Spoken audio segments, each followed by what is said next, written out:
안녕하세요. 평화를 사랑하는 세계인으로 문선명 총재님의 자서전을 훈독하겠습니다. 오늘은 14쪽에서 19쪽까지입니다. 제목은 아버지 등에 업혀 배운 평화입니다. 나는 평생을 한 가지만 생각하며 살았습니다. 평화로운 세상, 전쟁과 다툼이 없이 온 세계가 사랑을 나누며 사는 그런 세상을 만들고 싶었습니다. 이런 말을 하면 누군가는 아니 어떻게 어려서부터 평화를 생각하며 살았단 말이오 하고 되묻습니다. 평화로운 세계를 꿈꾸는 것이 과연 거창한 일인가요? 내가 태어난 1920년은 일본이 우리나라를 강제로 점령하고 있던 때였습니다. 광복 이후에도 6.25 동란과 외환위기 등 힘겨운 혼란을 여러 차례 겪으며 이 땅은 평화와는 거리가 먼 세월을 보내야 했습니다. 이런 아픔과 혼란은 비단 우리나라만의 일은 아니었습니다. 두 차례의 세계대전과 베트남 전쟁, 중동 전쟁 등 세상 사람들은 끊임없이 서로를 미워하며 총을 겨누고 폭탄을 터뜨렸습니다. 살이 찢기고 뼈가 부러지는 환란을 겪은 이들에게 평화란 꿈에서나 그려보는 허황된 것이었는지도 모릅니다. 하지만 평화를 실현하는 일은 결코 어려운 일이 아닙니다. 나를 둘러싼 공기, 자연 환경, 그리고 사람에게서 우리는 쉽게 평화를 구할 수 있습니다. 들판을 내 집처럼 생각하고 살았던 어린 시절, 나는 아침밥 한 그릇을 뚝딱 비우고 뛰쳐나가 온종일 산으로 강으로 쏘다녔습니다. 온갖 새와 동물들이 살고 있는 숲속을 누비며 풀과 열매를 따먹다 보면 온종일 배가 고픈 줄도 몰랐습니다. 어린 마음에도 숲속에만 들어가면 몸과 마음이 편안해지는 것을 느꼈습니다. 산에서 뛰놀다 잠이 든 적도 많았습니다. 그럴 때면 아버지께서 숲으로 나를 찾으러 오셨습니다. 용명아, 용명아 하는 아버지의 목소리가 멀리서 들리면 자면서도 웃음이 절로 나게 반가웠습니다. 나의 어릴 적 이름은 용명입니다. 나를 부르는 소리에 얼핏 잠이 깼지만 잠든 척하고 아버지 등에 덥석 업혀가던 그 기분, 아무 걱정도 없이 마음이 청 놓이는 기분, 그것이 바로 평화였습니다. 그렇게 아버지 등에 업혀 평화를 배웠습니다. 내가 숲을 사랑한 것도 그 안에 세상의 모든 평화가 깃들어 있기 때문입니다. 숲속의 생명들은 싸우지 않습니다.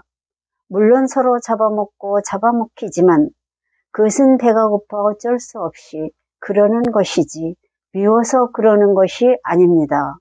새는 새끼리, 짐승은 짐승끼리, 나무는 나무끼리 서로 미워하는 법이 없습니다. 미움이 없어야 평화가 옵니다. 같은 종끼리 서로 미워하는 것은 사람뿐입니다. 나라가 다르다고 미워하고, 종교가 다르다고 미워하고, 생각이 다르다고 미워합니다. 지금까지 나는 200개국에 가까운 나라를 돌아다녔습니다. 그러나 공항에 내렸을 때 이곳 참 평화롭고 푸근하구나 하고 느낀 나라는 많지 않습니다. 내전으로 인해 총검을 높이 든 군인들이 공항을 감시하며 도로를 폐쇄하고 밤낮 없이 총소리가 들리는 곳도 많았습니다. 평화를 이야기하러 간 곳에서 총에 목숨을 잃을 뻔한 적도 한두 번이 아닙니다. 오늘날 우리가 사는 세계는 여전히 크고 작은 분쟁과 갈등이 끊이지 않고 있습니다. 먹을 게 없어 굶주리는 사람이 수천만 명인데 군사비로 쓰이는 돈은 수천조에 이릅니다. 총과 폭탄을 만드는 데 쓰는 돈만 아껴도 그 많은 사람이 배고픈 고통에서 벗어날 수 있습니다. 나는 이념과 종교 때문에 서로를 미워하고 원수로 여기는 나라 사이에 평화의 다리를 놓는 일에 평생을 바쳤습니다. 이슬람교와 기독교가 화합하도록 만남의 자리를 만들어주고 이라크를 사이에 두고 대결하는 미국과 소련의 의견을 조율하고 북한과 남한이 화해하도록 돕기도 했습니다. 돈이나 명예를 바라고 한 일이 아닙니다. 철이 들고부터 지금까지 내 삶의 화두는 단 하나, 세계가 하나 되어 평화롭게 사는 것입니다. 다른 것은 바란 적도 없습니다. 밤낮 없이 평화를 위해 사는 일이 쉽지는 않았지만 오로지 그 일을 할 때 행복했습니다. 냉전 시대에 우리는 이념에 의해 세계가 둘로 나뉘는 아픔을 경험했습니다. 그때는 공산주의만 사라지면 곧 평화가 이루어질 것 같았지만 냉전이 끝난 지금 더 많은 다툼이 생겼습니다. 인종과 종교로 인해 산산이 조각이 나 버렸습니다. 국경을 맞댄 국가끼리 반목하는 것도 모자라 같은 나라 안에서도 인종끼리 나뉘고 종교로 갈라지고 태어난 지역으로 다시 쪼개집니다. 이렇게 분열된 사람들은 서로가 서로의 원수가 되어 도무지 마음을 열려고 하지 않습니다. 인간의 역사를 돌아볼 때 가장 잔인하고 끔찍한 전쟁은 국가 간의 전쟁이 아니라 인종 간의 전쟁이었습니다. 그것도 종교를 앞세운 인종 간의 전쟁이 가장 참혹했습니다. 20세기 최악의 민족 분규라고 불리는 보스니아 내전에서는 이슬람교도의 씨를 말리기 위한 인종 청소가 자행되어 어린이를 포함한 7천여 명의 이슬람교도들이 학살되었습니다. 뉴욕의 110층짜리 무역센터 건물을 비행기로 들이받아 두 정강을 냈던 9.11 테러도 기억할 것입니다. 이 모두가 민족과 종교 간의 분쟁이 초래한 참담한 결과입니다.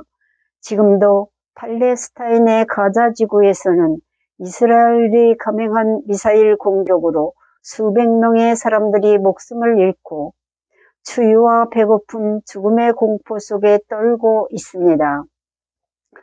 도대체 무엇을 위해 그렇게 서로를 미워하고 죽이는 것인지 표면적인 이유야 여러 가지이지만 그 내막을 자세히 들여다보면 영락없이 종교가 버티고 있습니다. 석유를 둘러싸고 벌인 걸프전이 그렇고 예루살렘을 차지하려는 이슬람과 이스라엘의 분쟁이 그렇습니다. 이처럼 인종주의가 종교라는 명분을 등에 업을 때 문제는 정말 복잡해집니다. 중세시대에 끝났다고 생각했던 종교전쟁의 악령이 21세기에도 여전히 우리를 괴롭히고 있습니다. 종교전쟁이 끊임없이 일어나는 이유는 많은 정치인들이 자신의 이기적인 욕망을 채우려고 종교 간의 적대감을 이용하기 때문입니다. 정치적인 목적 앞에서 종교는 방향을 잃고 휘청거립니다. 종교가 가진 본래의 목적을 상실하는 것입니다. 종교는 본래 평화를 위해 존재합니다. 모든 종교는 세계 평화에 대한 책임이 있습니다. 그런데 거꾸로 종교가 분쟁의 원인이 되었으니 개탄할 노릇입니다. 그 추악한 뒷면에는 권력과 자본을 쥔 검은 정치가가 숨어 있습니다. 지도자의 본분은 모름지기 평화를 지키는 것인데 오히려 그 반대가 되어 세계를 대립과 폭력으로 내몰고 있는 것입니다. 지도자의 마음이 올바로 서지 않으면 나라와 민족은 갈 곳을 잃고 헤매게 됩니다. 그들은 자신의 검은 야욕을 채우기 위해 종교와 민족주의를 이용합니다.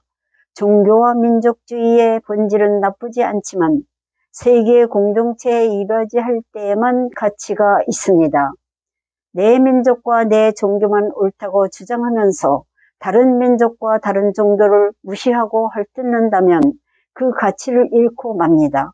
내 종교를 주장하느라 남을 짓밟고 남의 종교를 하찮게 여겨서 미움을 쌓고 분쟁을 일으킨다면 그것은 이미 선이 아니기 때문입니다.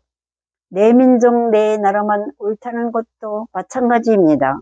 서로를 인정하고 도우며 사는 것이 우주의 진리입니다. 하찮은 동물도 그것을 압니다. 고양이와 개는 서로 앙숙이지만 한 집안에서 같이 키우다 보면 서로의 새끼를 품고 보듬으며 친하게 지냅니다. 이는 식물을 봐도 알 수 있습니다. 나무 기둥을 타고 올라가는 칡넝쿨은 나무의 줄기에 기대어 자랍니다. 그래도 나무는 너는 왜 나를 감고 올라가느냐고 칡넝쿨을 탓하지 않습니다. 서로 위해주면서 같이 사는 것이 바로 우주의 원리입니다. 이 원리를 벗어나면 반드시 멸망하게 됩니다. 지금까지 민족끼리 종교끼리 서로 헐뜯고 싸우는 일이 계속된다면 인류에게 미래는 없습니다. 끊임없는 테러와 전쟁으로 어느 날 먼지처럼 소멸되고 말 것입니다. 그렇지만 희망이 아주 없는 건 아닙니다. 희망은 분명히 있습니다. 나는 그 희망의 끈을 놓지 않고 평생을 평화를 꿈꾸며 살아왔습니다. 나의 바람은 세상을 겹겹이 에워싼 담장과 울타리를 깨끗이 헐어버리고 하나 되는 세상을 만드는 것입니다. 종교의 담장을 허물고 인종의 울타리를 넘어서 부자와 빈자의 틈을 메운 뒤 태초에 하나님이 지으셨던 평화로운 세상을 복원하는 것입니다. 배고픈 사람도 없고 눈물 흘리는 사람도 없는 세상 말입니다. 희망이 없는 세계, 사랑이 부족한 세상을 치유하려면 우리는 다시 어린 시절의 순수한 마음으로 돌아가야 합니다. 더 많이 가지려는 욕심에서 벗어나 인류의 아름다운 본성을 회복하는 길은 어린 시절 아버지 등에 업혀서 배운 평화의 원리와 사랑의 숨결을 되살리는 데 있습니다. 오늘은 여기까지 훈독했습니다. 경청해 주셔서 대단히 감사합니다.